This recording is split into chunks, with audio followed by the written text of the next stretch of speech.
What's up, everybody? It's Keefy, and you are not watching the weekly ritual. You're watching not a 5-minute review, probably a very long review, but we're doing a live stream, a special live stream today to commemorate the 25th anniversary of the ill-fated, complicated, and difficult history of Woodstock 99, which I attended. So you're going to get a very personal experience from me. I did a series during the worst of the plague times called War Stories with Keefy. You can see them at the links here on the rebroadcast on YouTube. But it was a wild time. I did my best over the last few months to sort of sketch out my recollections. I interviewed a few artists who had varying thoughts on both Woodstocks, including recently Will Turpin of Collective Soul. We talked about Woodstock 99. I will do a similar live stream for Woodstock 94's 30th anniversary coming up in a few weeks. Realistically, it would have been better if I had done that one first and then this one in terms of the flow. But what are you going to do? Much like our regular live streams, you can feel free to jump in and ask questions and comment. I will try to answer them the best I can. Let me just quickly do one thing. I want to make sure people can see us at the thing. But yeah, I'm stoked to be here with y'all.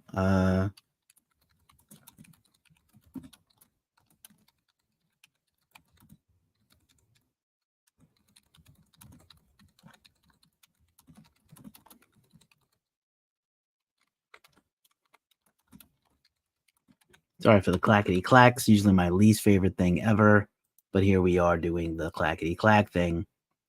But yeah, let's, there obviously chances are, if you're a music fan, if you're of a certain age, you saw the documentaries. There's two of them. One, the most famous one, Trainwreck, Woodstock 1999, which kind of said it all.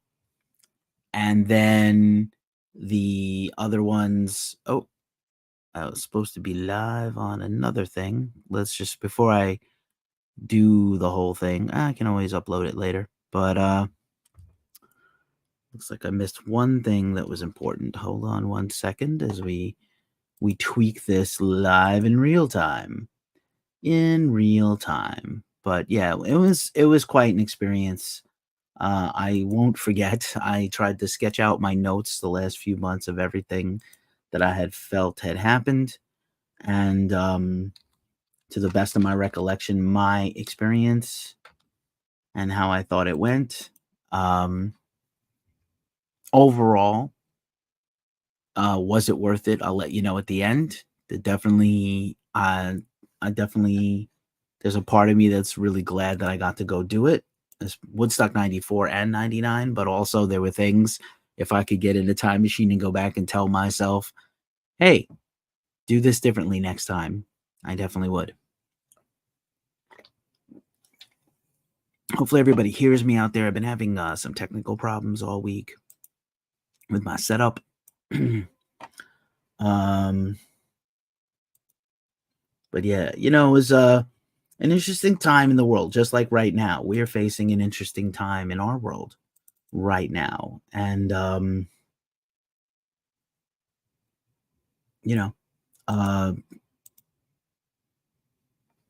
these are just weird and strange times to be living in.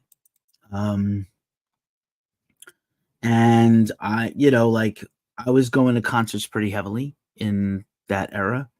I was working and going to school.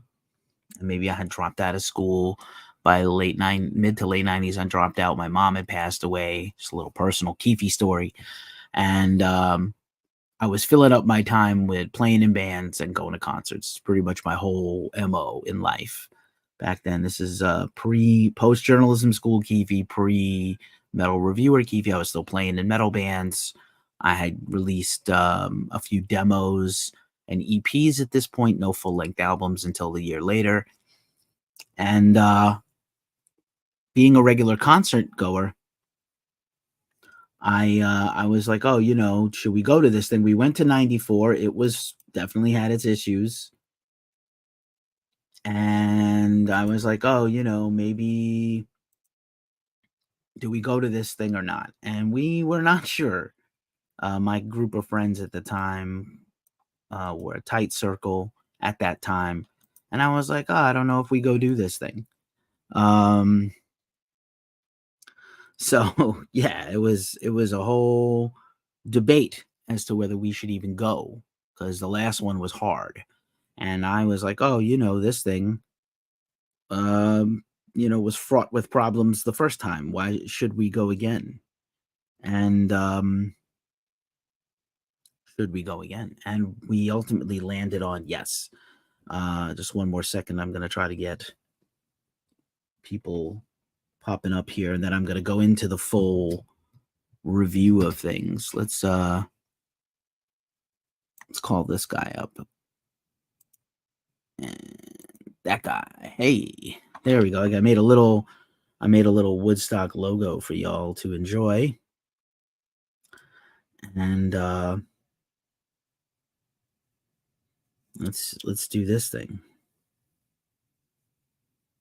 One more second, and then we're gonna really rip through this. I'll be back on later on, just as a little public service message. I'll be back on later on to do the weekly ritual. So in a few hours, you'll see this face again. I wore my X-Files shirt for funsies, and I thought that would be amusing to all of y'all. Let's see what's up here. Let's find out. Do. Let's find out. All right. Stephanie, looks like Stephanie joined in. Hello, Stephanie. We're almost there.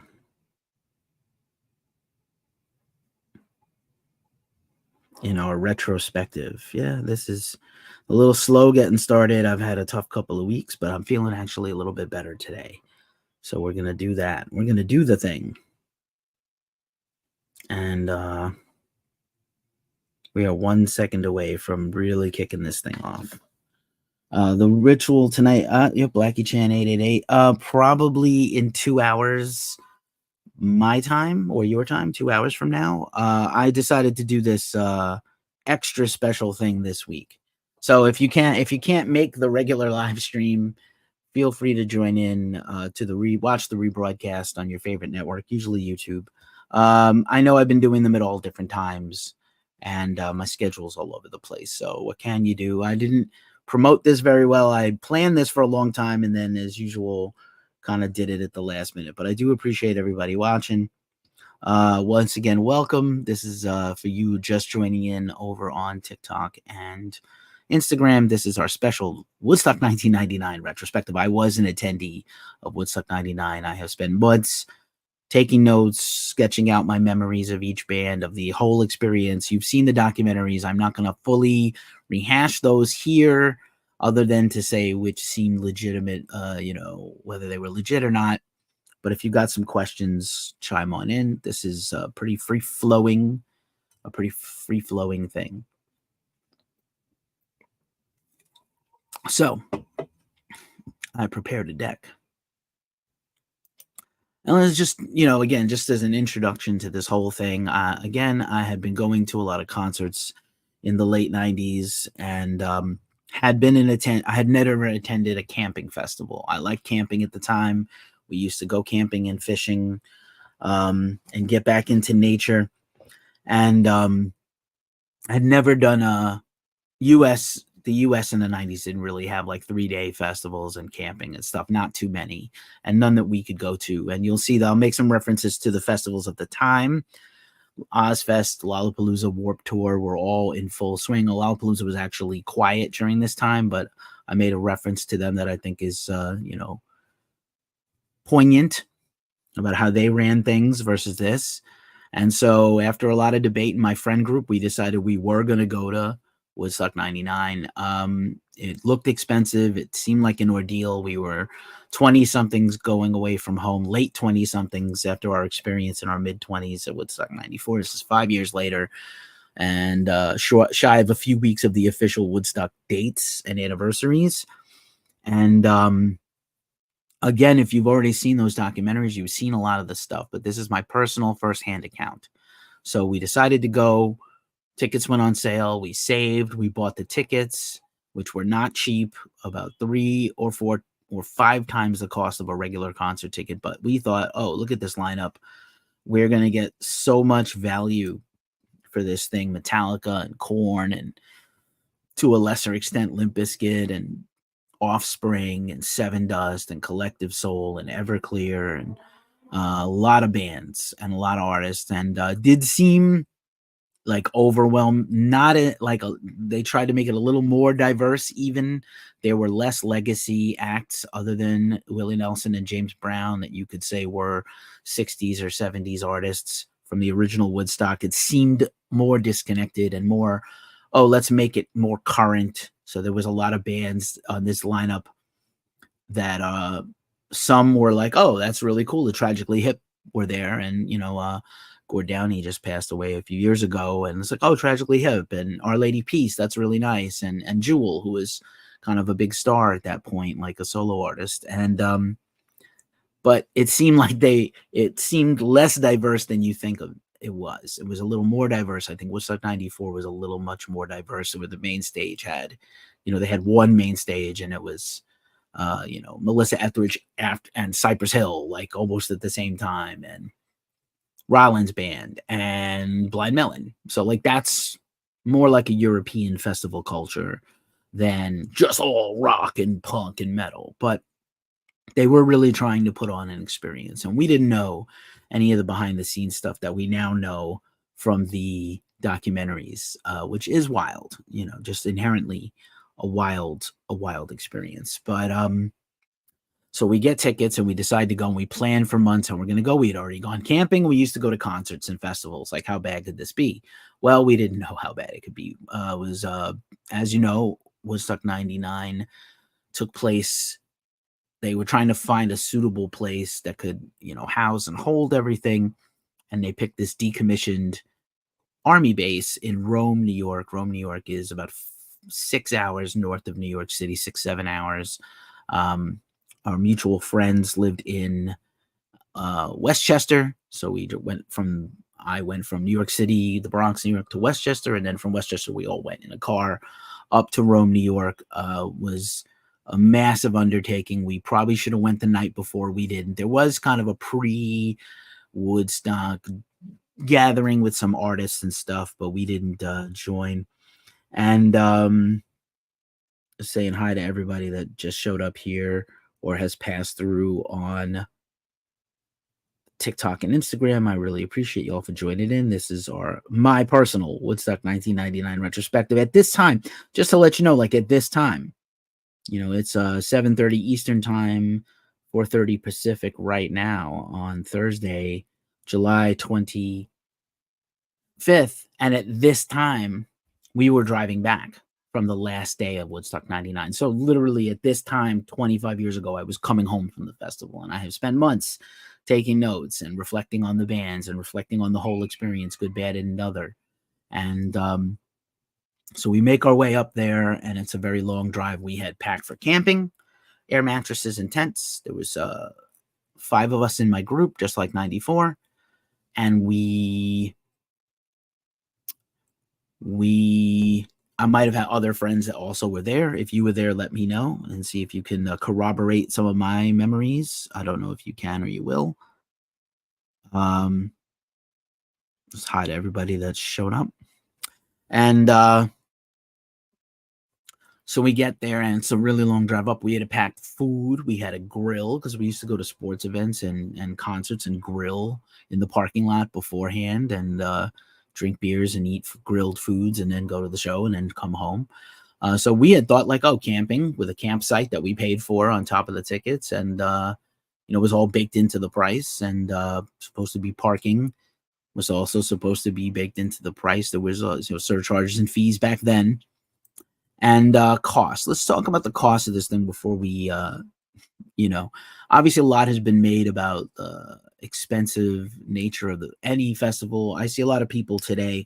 I think this is really interesting because a lot of people are mad at festivals for costing a lot and how much things cost. Obviously, the cost of living has gone up tremendously. So first, let's just talk about the tickets for a second.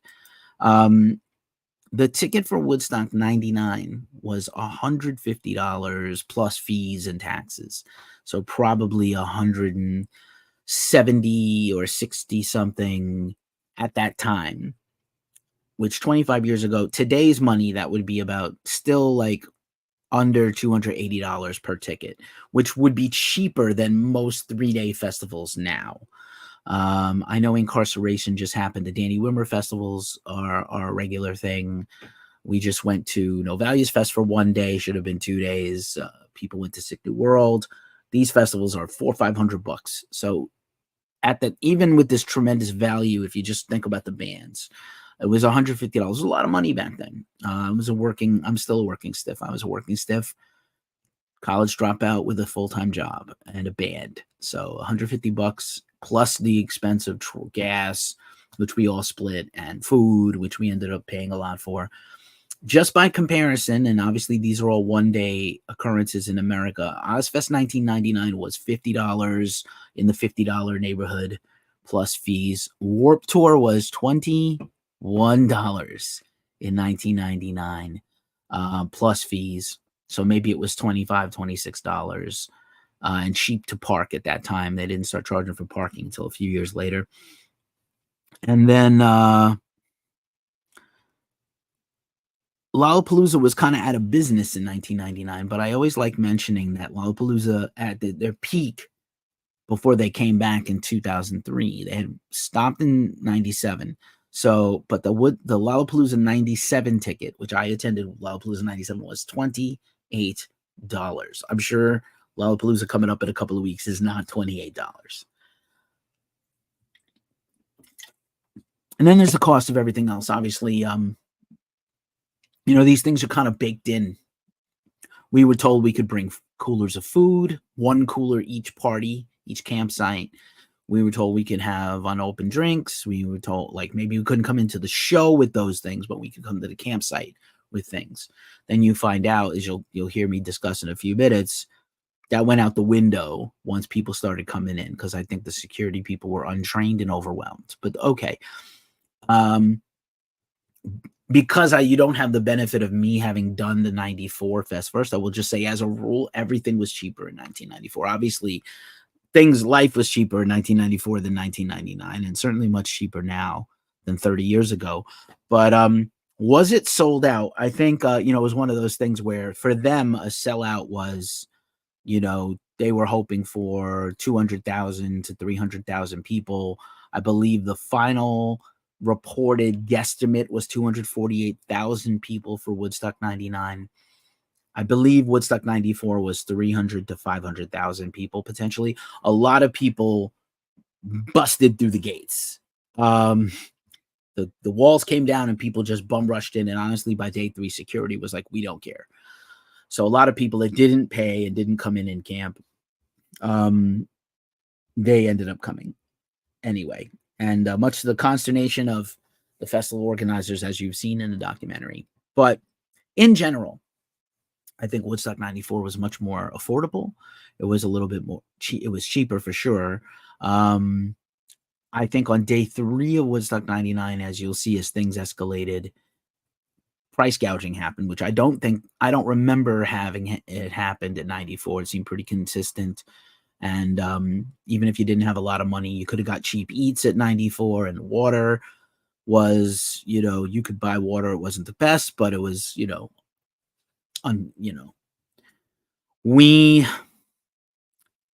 the food was poorer quality and absolutely more money in 99. And merch was more money. I don't remember getting much merch.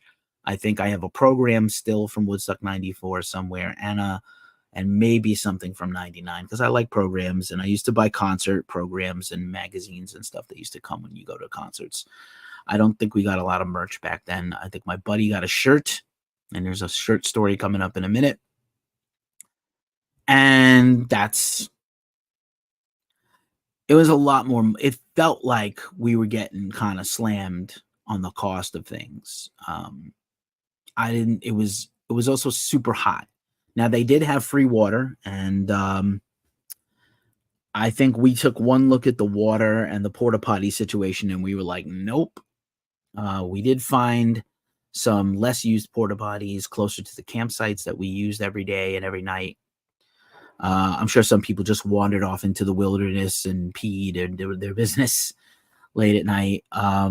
And we took a look at the water stations and we were like, nah, it's not worth it to wait on the lines to get the water. We'll just buy water, which on the first couple of days was manageable. And I'm sure I drank a ton of these, and I'm sure I easily spent $300-400 just on food and water and stuff, which to me, again, back then, that's a lot of money. I mean, the ticket plus food and for the weekend thing. Now, we had brought food to cook every day and, eat like a breakfast every morning before we went into the festival all day. And so we get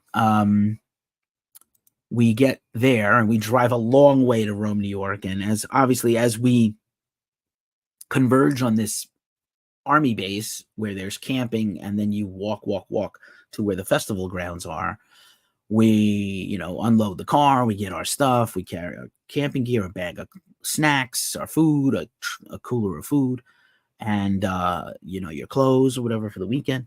And we go to get online, and they're just like just searching people. People were trying to be slick, and some people did get in with a lot of stuff, obviously drugs and alcohol and food, but they started the security team. We came in, I'd say Friday morning. We drove up and we were hoping to get in by Friday night and not miss too much, but we ended up getting in late on Friday into the show. We'll talk about that in a second, but it's really interesting.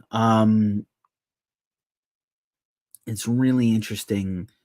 They started like literally undoing people's sleeping bags and pulling out bottles of booze. And there was like a table full of stuff that they were confiscating, and people had canteens and like primitive camelbacks and like wine sacks, water, I assume, or booze or whatever. Yes, absolutely. In America, you're 100% Blackie Chan 888, 100% changed the game in terms of ticketing and what they could get away with charging. I felt like maybe I was naive, but I felt like it was very expensive both times to go, but it seemed worth it. I think the lineup was better in 94 also than 99, but whatever. So we go through security, and they kind of told us we couldn't bring our food in. We're like, well, fuck, what are we going to do? We brought all this food for at least the weekend to cook in a cooler with ice and everything. And it was a shit show. So we go back to the car, we grill up some food to eat. So at least we were fed for Friday.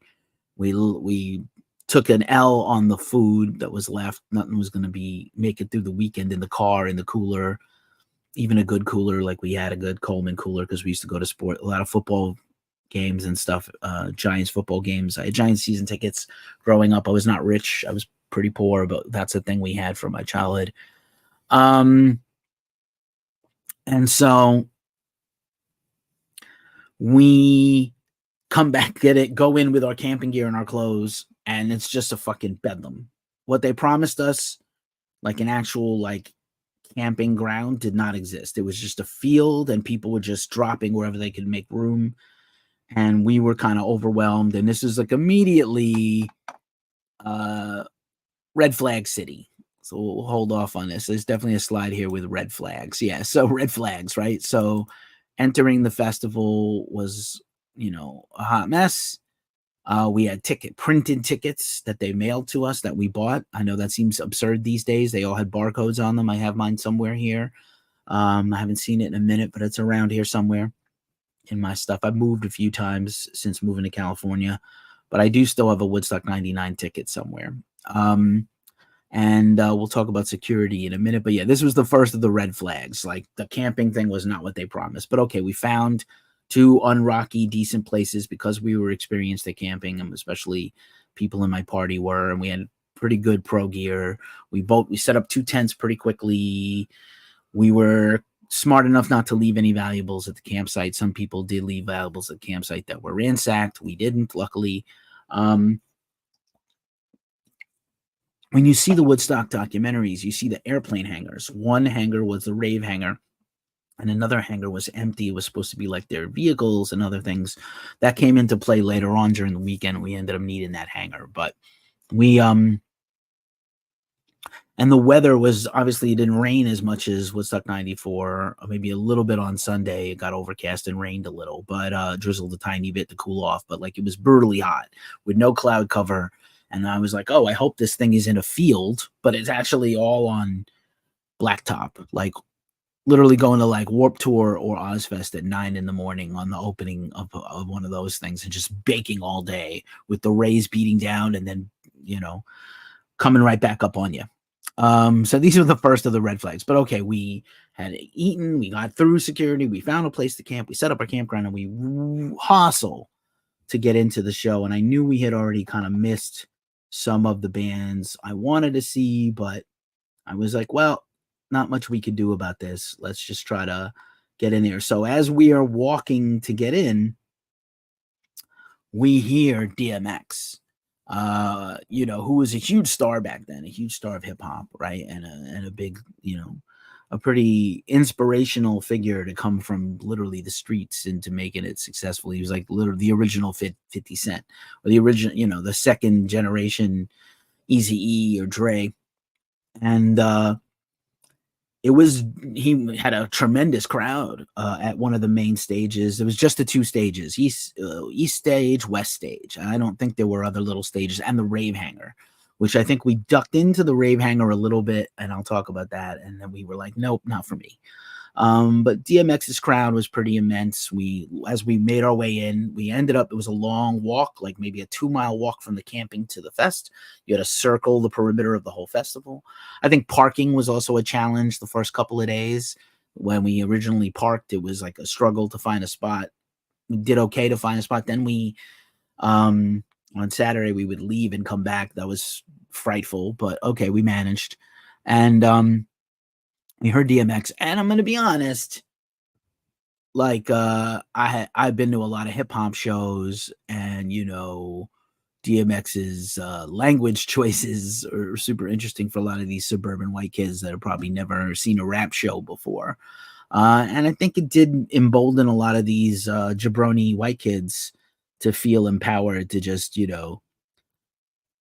okay, I'm rapping along to the song, and I know there's these words in there that I am not supposed to be saying, but people seem to be pretty stoked to say whatever the fuck they wanted to say in person. But DMX seemed great. We saw Offspring in terms of the first bands. It was boiling hot. We immediately bought waters, and they were $4 each. And I was like, okay, not as terrible as, usually these things are.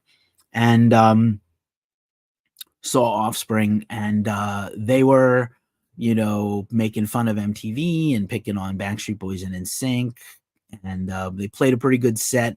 I think Dexter's guitar was out of tune a little bit, and he was a little pitchy vocally, which can happen sometimes. This is like literally peak Offspring, TRL Offspring. They were a kind of a brand new band at the time of Woodstock 94. Not brand new on the public, stand on the national stage. Obviously, they've been an underground band for many years. So this was pretty huge. So we didn't see a lot of music on Friday. We didn't need food that badly. And we got a pretty good spot for Korn. And I think Korn was the first, trying to see who else we also saw, I think we saw a little bit of Buckcherry. I wasn't too thrilled with them. And I was the far stage. Let's just talk about the bands on each stage.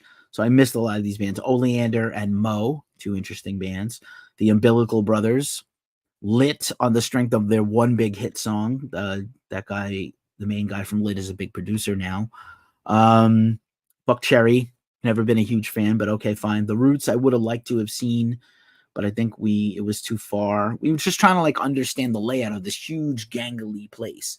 And there weren't art, it was kind of like any other festival. There were art installations and merch and activists and things like that. They really thought they were doing this throwback to 90. The organizers really, some of them really thought they were going to like influence that generation of Gen Xers to become like hippies. And, as we know, the hippies and boomers they talked a lot about, they did like free love and change the world, but they didn't change much. They had a lot of drugs and sex and good music, and they didn't do too much because they were baked and they were spent from boning. And they didn't do a whole lot to change the world. They actually made the world worse, in my opinion. But okay. Anti-Maz Beast is here. What's up, Gabe? I'm doing a little retrospective on Woodstock 99. I feel like you were at one of these, either 94 or 99. We talked about this, right? And I'm just running down each day in my experience with the thing. I already talked about some of the red flags of the festival. I'm not trying to rehash the documentaries, just talking about my personal experience, since today would be the 25th anniversary of the end of Woodstock 99. So I decided to do a little live stream discussion about the festival and a review of the festival before I do my weekly show. And feel free, if you stumbled upon us for the first time, especially some of you folks over on TikTok and Instagram, if you're new here, come join us later for our weekly recap live stream news show. Would have liked to have seen the Roots. And then obviously I was not going to Insane Clown Posse and George Clinton both overlapped with Korn. So clearly that was the choice there to go see Korn. The other stage, the other stage on Friday had Sugar Ray, Jamiroquai, Sheryl Crow, much talked about. I always thought Sheryl Crow, Hall of Very Good, not Hall of Fame, but okay. Yep, you were 15 in 99. That's right.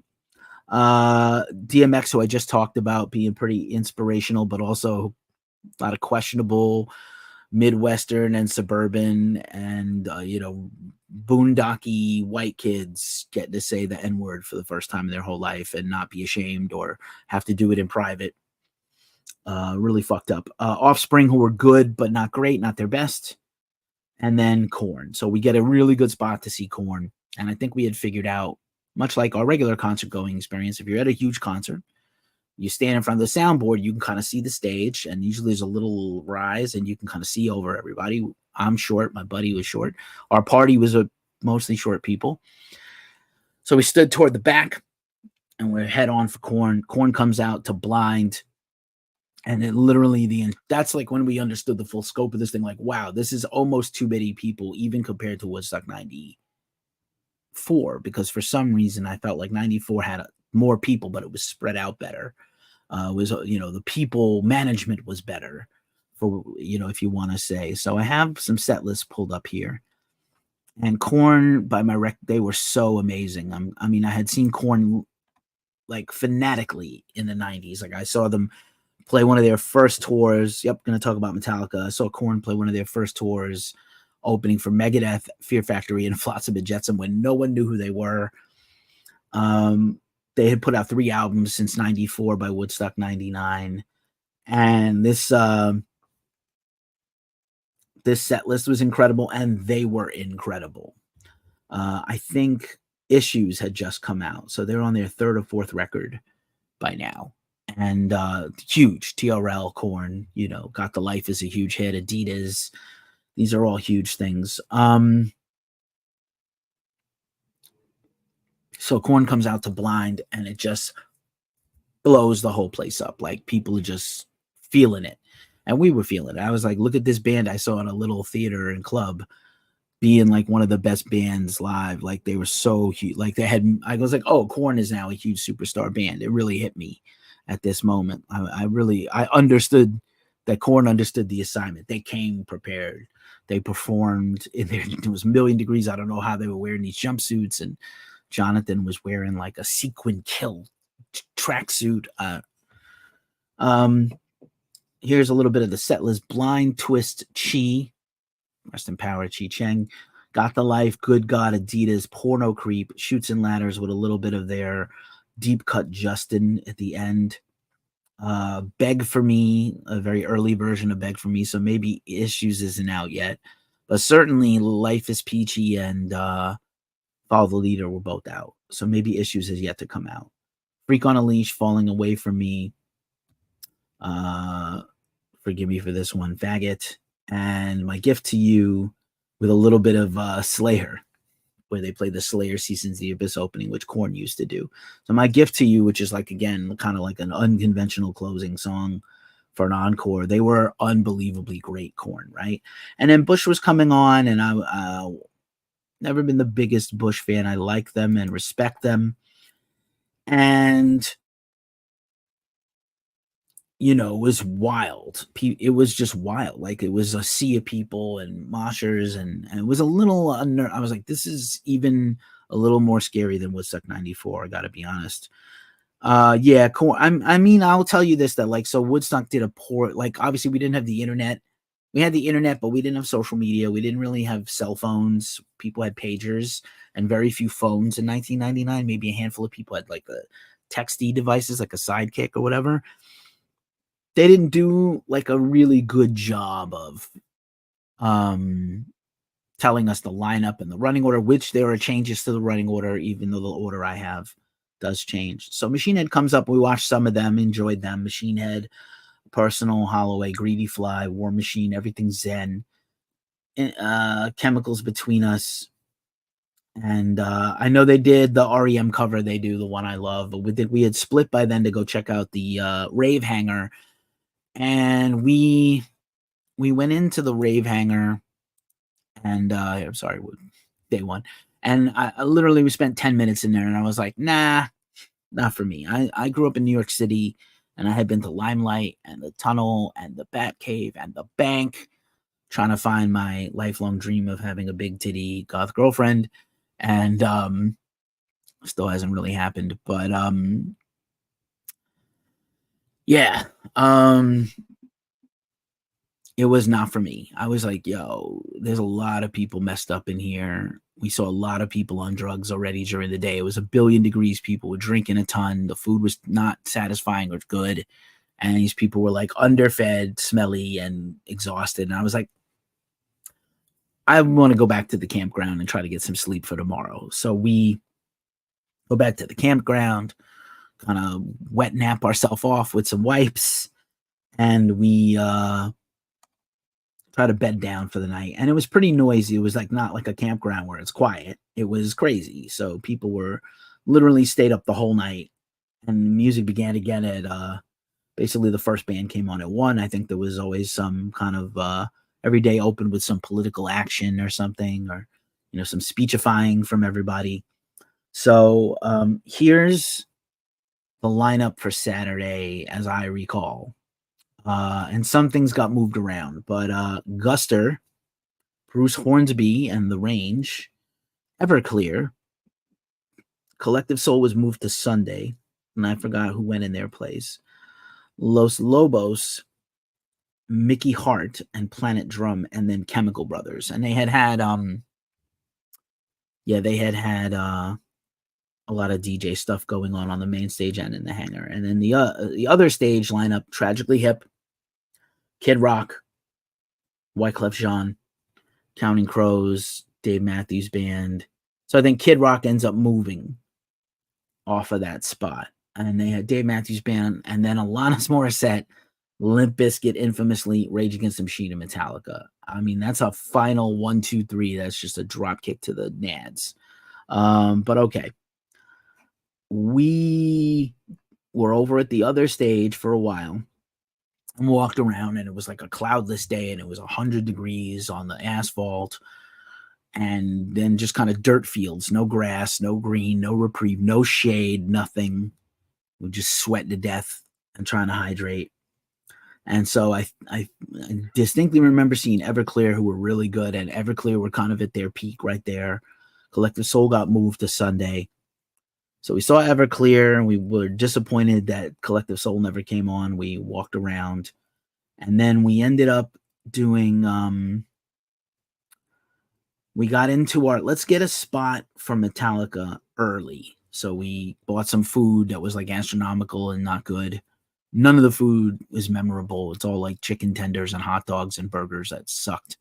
And the food was poorly made and overpriced, like $15, $20.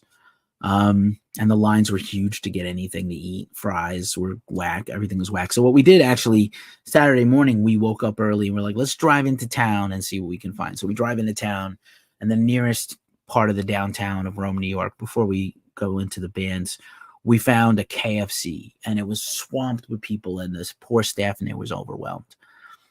And we waited online for like an hour in the KFC to get to order. And then we all ordered as much food as they could give us. They were running out of food, they told us. But whatever we have, you can, buy. And I think we tipped them like $30 in tips for the staff, because like you could see it on their faces. They were over, like, this poor little town was really not equipped to handle the infrastructure of all these people coming in. It was really poorly planned. All the way around, the whole festival, everything about it. The city was not ready. I went to Riot Fest, where they had like a competing cultural event all weekend, and it was handled better, even though that was difficult. So we got a bunch of KFC. We're fed now. We drive back, and it's like impossible to try to get a spot. We dropped off most of our people, and we went around, and we had just found a spot. And I think these two girls were like, at the same time, our cars and our eyes met. And we were both vying for the same spot. And my buddy was like, I'm not going to let them get the spot. And then they flashed us. And we're like, okay, take the spot. Whatever. Boobs. We'll get you the price of admission. I'm a simple creature. We're simple creatures, men. And so we take that parking spot. We run into the show, and we spend the rest of the day in the show. So we go to see Alanis Morissette, and she's getting booed and heckled, and she put on a really great show. She's really good live. I managed to see her this time and another time in a headline spot, and she's quite good, actually. Great singer. And but it was like a very hostile environment for her. And I think she did the chill version of You Ought to Know on purpose. Like, people were waiting the whole show for her to do You Ought to Know, right? And I think she was at a point in her career where she's already has kind of a difficult relationship with her own music. So she's like, you know what? We're going to do the mellow You Ought to Know. I thought it was pretty smart, actually. And then it was time for Limp Bizkit. I will say the changeover between the sets was pretty good. I don't know if they had the same backline. I wasn't really aware. I'm sure Metallica played their own gear. I'm sure Korn had to play their own gear. I'm sure Limp Bizkit had to play their own gear because they're Limp Bizkit and they have specific needs. But yeah, man, Limp Bizkit, everything you see, I definitely did a video previously on this, on Woodstock 99 and on Limp Bizkit and Fred. And I was there. A lot of people were not there. I was there. Again, people watching on Facebook and TikTok and YouTube, I thank you. Thanks for being here. Feel free to like and subscribe. So Kidrock, man. Limp Bizkit. They come out, and it's just popping off. Like, it's the vibe between Alanis Morissette and Limp Bizkit is night and day. And I'll just take this opportunity to say, like, obviously, Scooter is here. What's up, Scooter? Just doing a little Woodstock 99 review on the 25th anniversary of the end of Woodstock 99. I know people are watching the Olympics and seeing Gojira right now. I'll be back on later with my weekly show, but I just wanted to do my quick review of Woodstock 99. So we're right at the good part, Scooter. It's time for Limp Bizkit, or the bad part. And, a lot of metalheads hated them. And I loved a lot of new metal. I love Deftones, and I love Korn, and Limp Bizkit didn't, they were, I considered them not as good. And when Stained came out, put on by Fred, I was like, oh, Stained is so much better than Limp Bizkit. This guy can sing.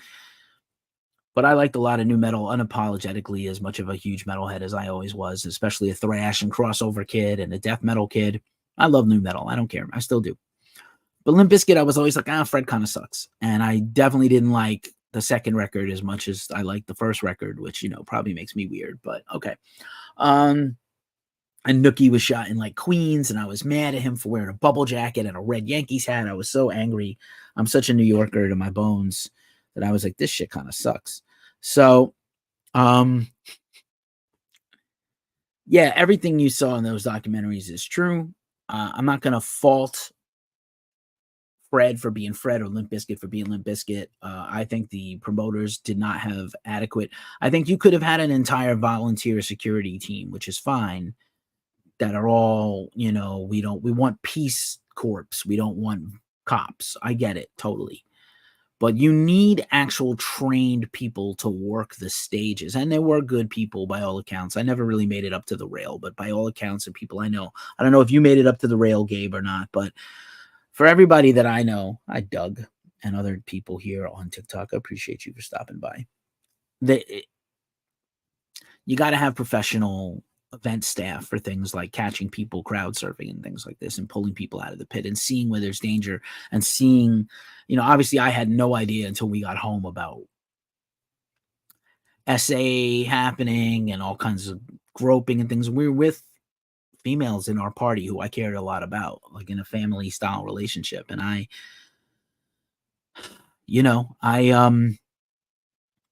weep knowing that people left there scarred for life and hurt and injured and whatever. And some people died, but the promoters and the producers of the festival took no accountability. We've seen that in the documentaries, but I will tell you that. So we were, again, and by the way, yes, I agree, Scooter. First record, I know I probably, if you handed me a bass right now, I could probably play most of the $3 bill on the bass, just to tell you the truth, as well as Korn and Deftones records. Those first few ones. But so we are, our customary places with our backs to the soundboard at the first light tower that you saw that they were trying to topple over. And we heard them radio the stage like, hey, man, please tell Limp Bizkit to say from the stage to tell people to calm down. It's getting too crazy in the front. A lot of people are getting hurt. Please ask Fred. Tell Fred and the band to tell the crowd to chill, or we're going to pull the plug on the stage. And this is two bands from the end, Rage and Limp Bizkit. So this is happening, Limp Bizkit is still on at like, 8 at night or 7 at night. And maybe it's 8 p.m., 8:30, and it's just starting to get dark. And, it's everything you saw. It went off, and I do think, I'm not saying that they have a responsibility to get the crowd under control. That's the promoters and the organizers, but he could have helped, and he didn't. And he definitely took the mic and said, they want me to tell you to chill, and I'm going to tell you to fuck shit up. So I heard that. I was there. A lot of people say, I don't know what I'm talking about. People commented on my previous video a few years back about this. I was there. If you weren't there, you don't know what he said. But I know what he said.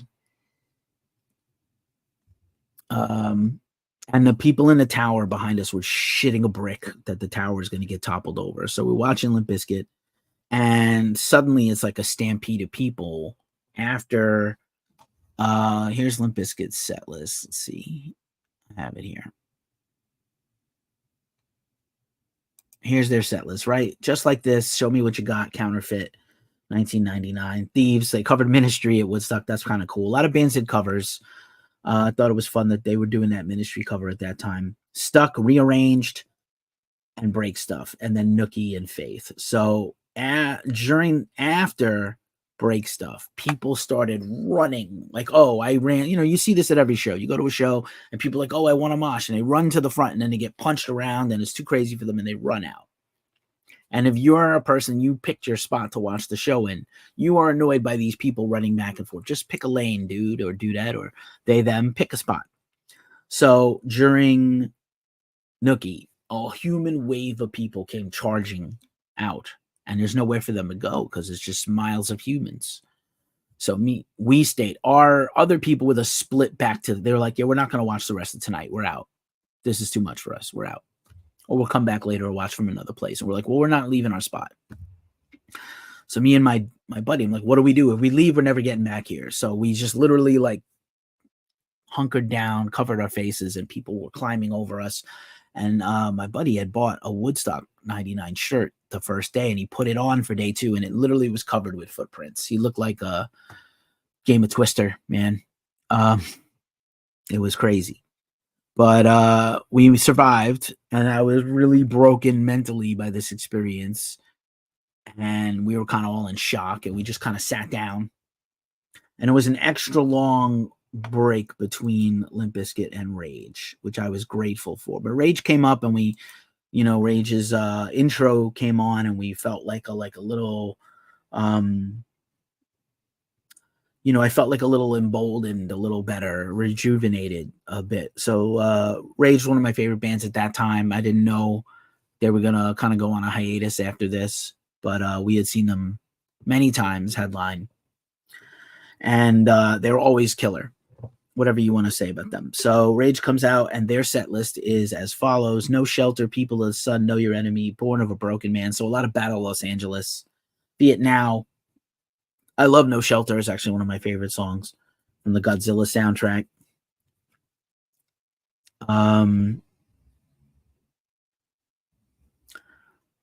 Bomb Track and Wake Up, and then a huge encore of Bulls on Parade, Freedom, Township Rebellion, just kind of the ending, and then Killing in the Name of, in which the band burned the American flag behind them, which people were freaking out about, happy or angry. This is before 9/11, obviously, and this is, post Iraq War I in America, and not a lot of USA stuff at this time, but I think a lot of people were shocked. Testify was also supposed to be played, but it was cut from the set, according to Setlist FM. Thank you. And that was a pretty amazing set, and I felt pretty good. And then Metallica was going to come on, and at this time, Metallica was playing like 3-hour shows, and even at Woodstock 94, they played over 2 hours. I agree. Woodstock 99, the whole Woodstock everything was 99 was bad. 94 was difficult at times, but it was worth it. I'm getting to my thesis on this at the end, whether this is worth it. So here we're on to day 2. I'm sorry. I'm bad at these slides. So Metallica comes on, and they are, short-haired, late 90s, pre-Napster Metallica, but still Metallica. And let's face it, man, a Metallica show, they don't really do. I've seen them have some rough shows, but never terrible. Ecstasy of Gold comes on. Whoever's left is just in awe that Metallica is about to do their thing. And of course, in a true 90s Metallica fashion, they open with So What, their great Anti-Nowhere League cover, because James always liked to either open with So What or something like it. Killer set list, Master of Puppets, the short version they were doing in the 90s, which I did not like. For Whom the Bell Tolls, one of my favorites. Fuel, King Nothing with a little Am I Evil Outlaw torn jam at the end. Bleeding Me, which was pretty dope, with like very moody lighting and the whole place, like, doing the arm thing, the arm wave. Sabatru, Turn the Page cover, because Garage Inc. was a big deal here. Wherever I May Roam 1 and Fight Fire with Fire, still in the set list at this point. And then the encore, they played a very long 3 encores. Nothing Else Matters, Seek and Destroy, and Creeping Death, all bangers. And just, even if you don't like Nothing Else Matters, the crowd likes it. Seek and Destroy, Creeping Death, bangers. Die Die My Darling, with a little bit of Fixer, and they only first played Fixer the last couple of years.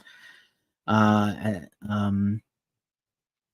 Die My Darling with Fixer, and then Enter Sandman, and then they came back out kind of jamming Sabracadabra by Black Sabbath, and a little bit of it, kind of teased Until It Sleeps, and then they stopped playing it. Like you can hear like the drum and bass intro of Until It Sleeps, and then James is like, nope.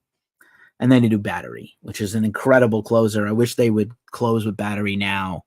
I don't know that they could do it after like these 2 or 3 hour shows, but it would have been cool if they did. Metallica really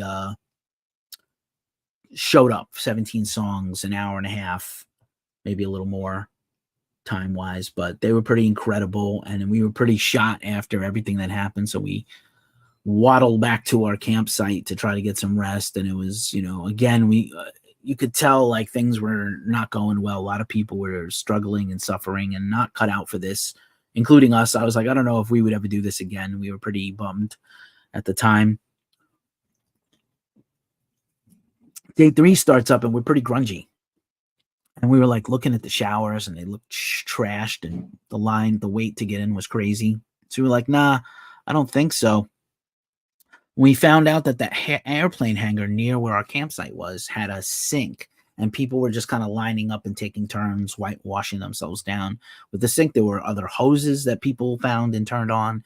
So we were all just in the hangar getting naked and washing ourselves off, but it felt good to get clean for the first time in a few days. And it was a relief, actually, to just get clean finally. And then, so yeah, we started with day 3. And so day 3, we got clean. Still, we had some snacks, but really no food. And the food was a fortune. And then we started to see like vendors were running out of food. It was disgusting, filthy at the water stations. We still bought waters. Waters went from $4 to $6 to $8 to $12. I think the highest I spent on a bottle of water was $10. I think we after we drive away from the whole thing, we found a gas station somewhere and just got food and water. And we might have went to a diner on the way home. But here's the Sunday lineup. 11:45 to 12:45, Political Action Group, Spitfire. Mike Ness from Social D. Surprised they didn't get Social D for this. They might have been on a hiatus at that time.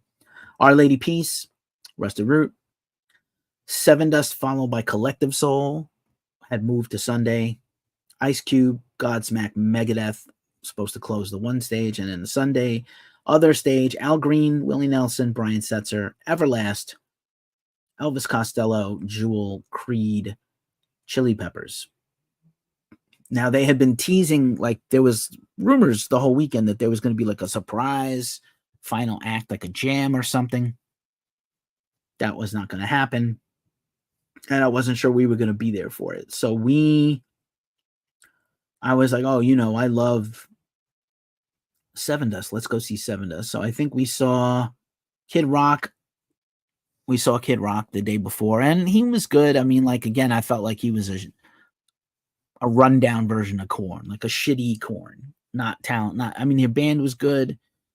I don't think he was particularly a good rapper or didn't say anything that touched me personally. But people seemed to like him. You could tell, like, this guy's going to be a big, big deal in the future. Obviously, he's a dickhead now, but people still love him. I don't know why. I wish Metallica had never given him their song to do, but I could say that about a lot of Metallica songs.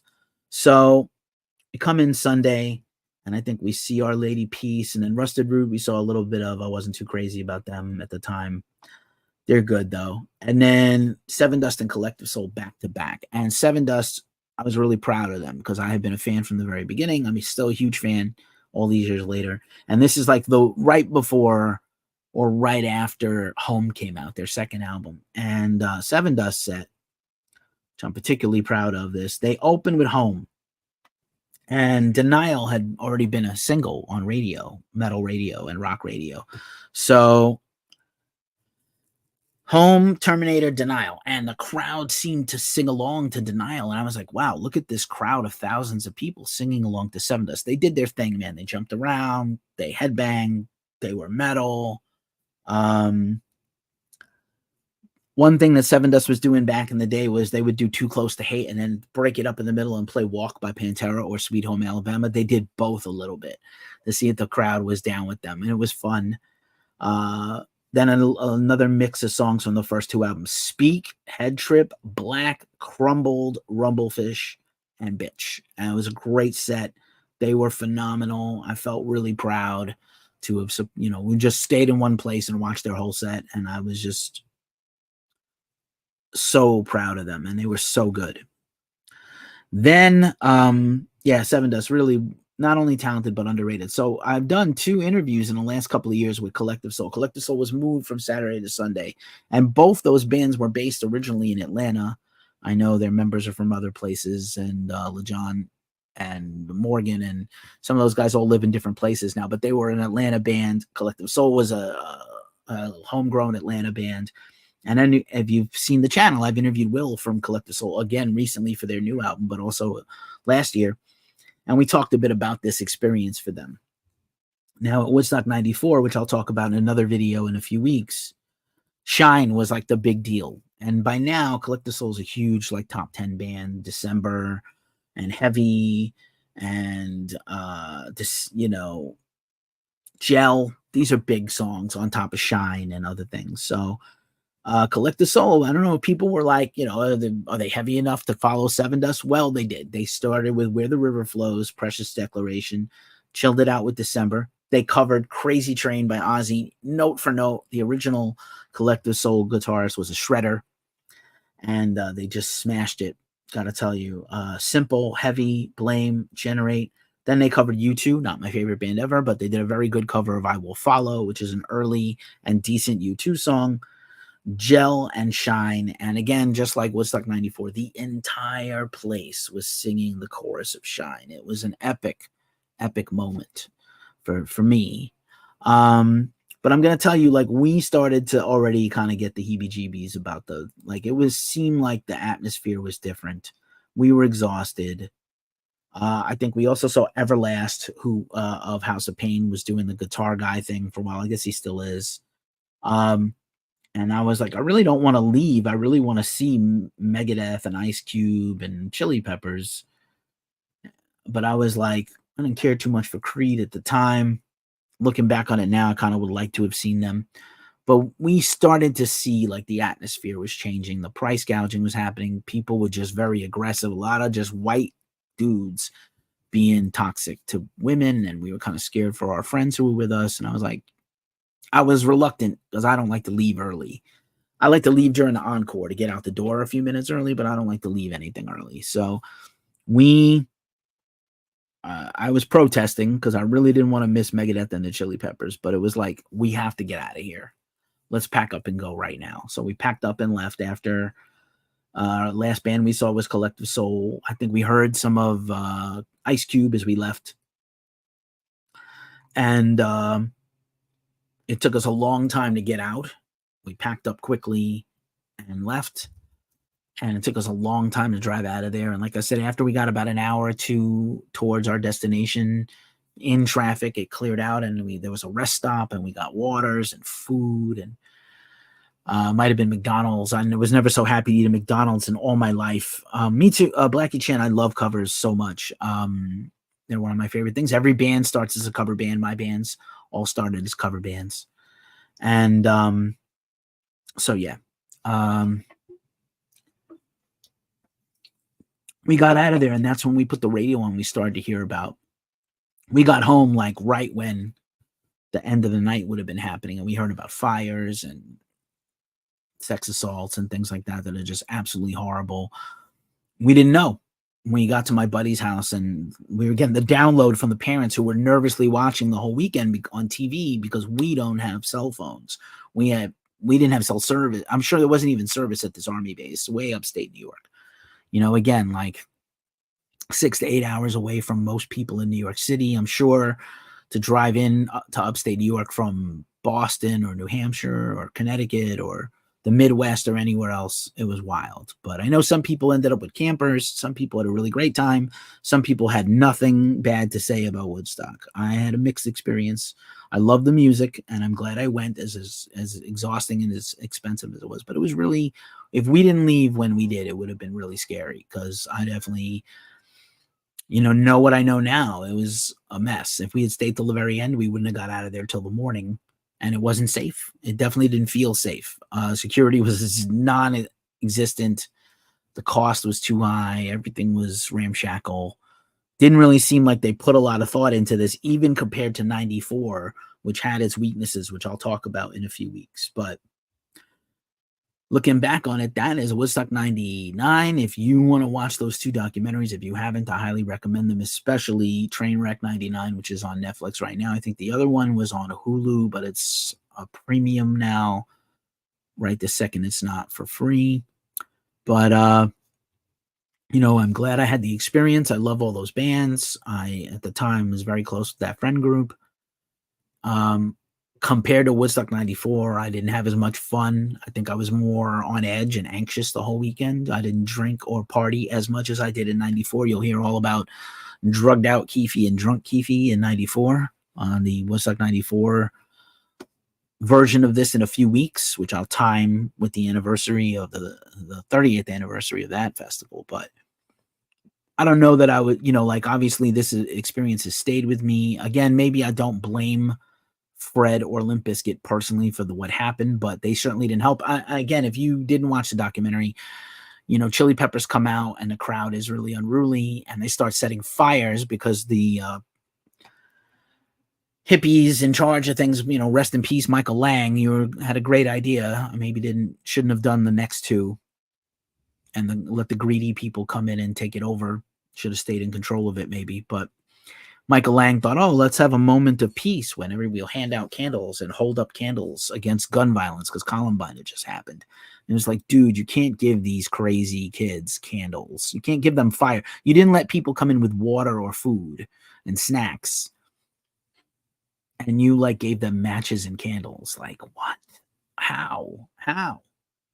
Like, why didn't anyone pause themselves and say, hey, this is a bad idea. Let's don't do this. nobody stopped themselves, you know? So it's really crazy. But that's Woodstock 99. That's my experience at Woodstock 99. I hope it was informative for you. I like reviewing the bands. I'm very looking forward to the retrospective review of Woodstock 94 because I think that was a much better lineup and a much better festival. And yeah, good times. Really good times. That's our show. We will be back for the weekly ritual right after this. If you are new here, thanks for watching, and please like and subscribe. If you're one of the everydayers like Scooter and Blackie Chan and Stephanie, I love y'alls. Thanks for being here. That's the show. I'm out, and I'll see you in a few hours for the probably less than maybe an hour and a half or tops for the ritual. Peace.